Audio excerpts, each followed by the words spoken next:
As the episode begins in the village, spring has passed and the sun is shining brighter every day.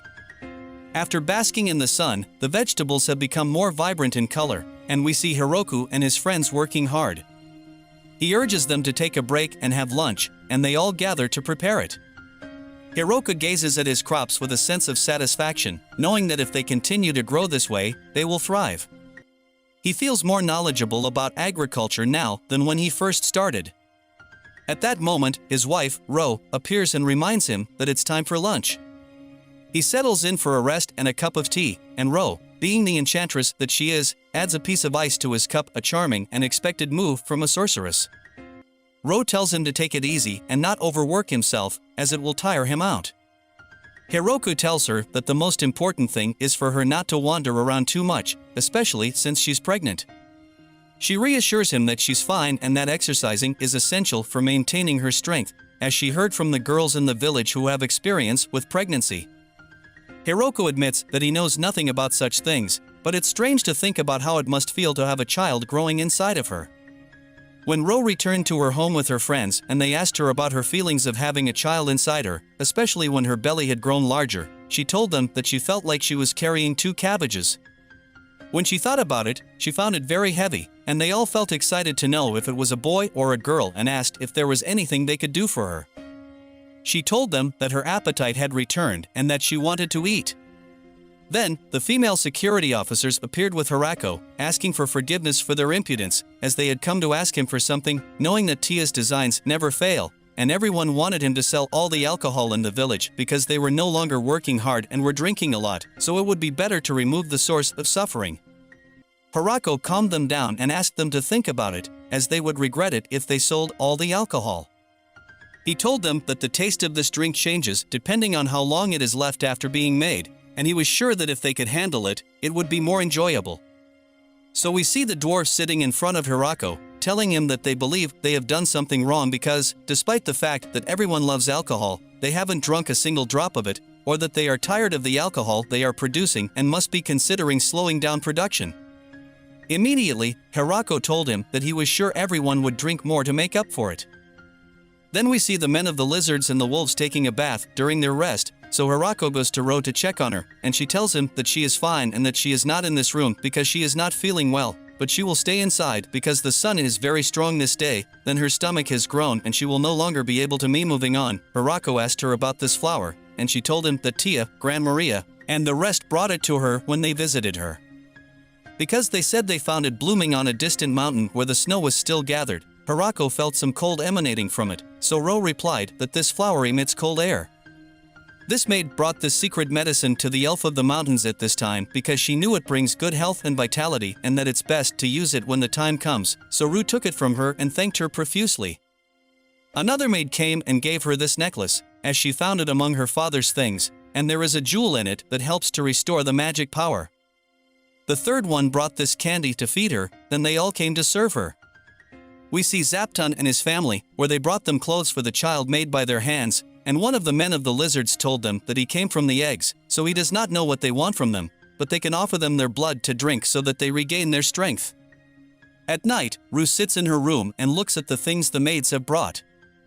Hirako says, "I am very happy, but here is a wooden mallet that we will need for childbirth." She tells him that it is from Donovan and that it will be useful for a reason. When the time came, Hirako says, "I found myself in a state of panic for some time, and it seemed like there was nothing I could do." He goes outside and sits alone, looking at the sky, and notices 2 moons, saying, "I saw them on my first night here when I was alone. I wanted to live alone in a place where there is no one, but now there is everyone." Hirako goes to the girls and they tell him that he was born safely and they are both healthy. Ru said, "So take him in and warn the girls to hold him gently and put his arms between him." We see Hirako is very happy. "I am already a father," and he is surprised when he smiles.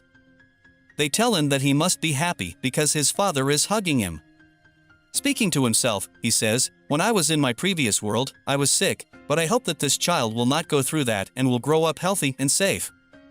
She told him Ru will not grow on his own, but we are the ones who will make him grow together.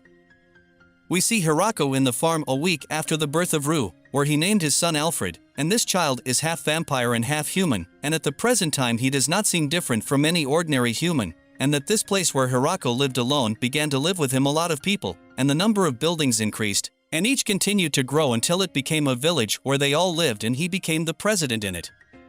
Hirako decided to do something nice for everyone to repay them for their kindness, and everyone has been working hard to help build the village so far. Hirako speaks to the girls and tells them he is planning a new system for the village, and he shows them something that will be a reward medal. In this case, Tia said, it is similar to money. Hirako said, I thought that Taigu village would need its own currency one day, and now we have a lot of things in this village. Crops, hunted meat, and traded goods. As the village chief, I would take charge of these things and then distribute them to everyone myself. Now that the number of people in the village has increased, it will soon become impossible to deal with all these transactions on my own. This girl said that if we want to deal with transactions on our own, we need a currency for that. He explained to her that this is why I want to use currency when doing transactions. It will cause a lot of disruption if I convert everything into currency right away, so I will start by giving these reward medals first. Tia said, let's try it for a while. Hirako said yes, let's think of it as useful vouchers that we exchange for things, and so I started giving all the villagers 3 medals to each one of them since I couldn't give medals to all the Zapton and Kuro, so I gave them 30 medals each. However, I have to handcraft them in such a way that they can't supply them, and that will mean I can't make as many as I need. Everyone reacted differently. Some said they immediately traded them for alcohol, while others swapped them for females and amenities. Also, some of them exchanged them for the weapons that Doraemon brought as gifts, and some of them used them as decorations for their rooms, and with all this, it is better for them to use them instead of leaving them like this, and so I started offering reward medals that were the beginning of the currency. As a result, custom-made orders and furniture are becoming popular. I feel like my business has increased more than before. I also have enough vigor. Besides, I'd say I'd like to use this as a guide to how valuable things are, but sometimes it's hard to pinpoint the exact value of a single medal. And then this little girl came to him and said to him, I want to buy a child, so he answered her, we do not sell children, girl. These children are very cheerful, and after a few days, specifically in the evening, Hirako gathered all the girls and the people of the place until they started celebrating the birthday of his young son. I am a little worried about them drinking too much because too much juice can cause them to have colic. Then Hirako's wife spoke, saying Donovan asked me to bring it with me. He meant this big hammer, and the strong men brought a full barrel of strawberry juice, and this is their way of celebrating and helping. Hirako and his wife grabbed the hammer and opened the barrel in this way. No! I never thought that I would open a barrel of juice to celebrate such a beautiful day. I think that something big like this makes the celebrations more fun wherever you are. Look around at how happy everyone is on this blessed night. Everyone drinks fresh strawberry juice, and it is one of their most popular fruits. But Hirako's wife should not drink a lot of sugar because it may affect the lactation because the child will taste the milk after a squint, and then it will return to the taste of the original milk, which is somewhat bitter, and then the child will not breastfeed the mother's milk, and she will use artificial milk, which is very expensive. But we can store it in the fridge in some plastic bottles so that it does not ferment and turn into a mind-intoxicating wine. So stop wasting any more time and start preparing more of this fresh juice. Hirako has always dreamed of his son growing up and living in the city center like these. He wants a man to depend on. This is Alfred, Hirako's son, and this is his older sister Flora, who is carrying him and is very happy with his birth.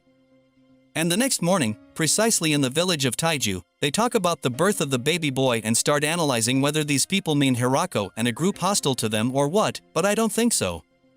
This man spoke up and said we should think about how to continue to maintain a friendly relationship with that village, and if we can marry someone from the demon kingdom to someone from that village, then we will ensure our safety. Then this devil got angry at them and said, I will not allow that. I will not surrender any girl to them, no matter what happens now. He went to this man, and he also talks about the people of this village, which includes Hirako, and that they will collect goods for them out of the obligation to continue the relationship with them. We've arrived in Hirako's village, and the girls are talking together, while Hirako stands nearby, talking to him about his health last night and whether or not the baby is okay, as he needs to immunize him against some skin and chronic diseases that can strike at any time. Then they moved on to another topic, which is about immigrants and refugees who left their homes because of the war. All of these people need a place to live. Their number is about 106. Hirako said with this number, they will need another village. All that, and now we will start with the emergency meeting to prepare for the second city.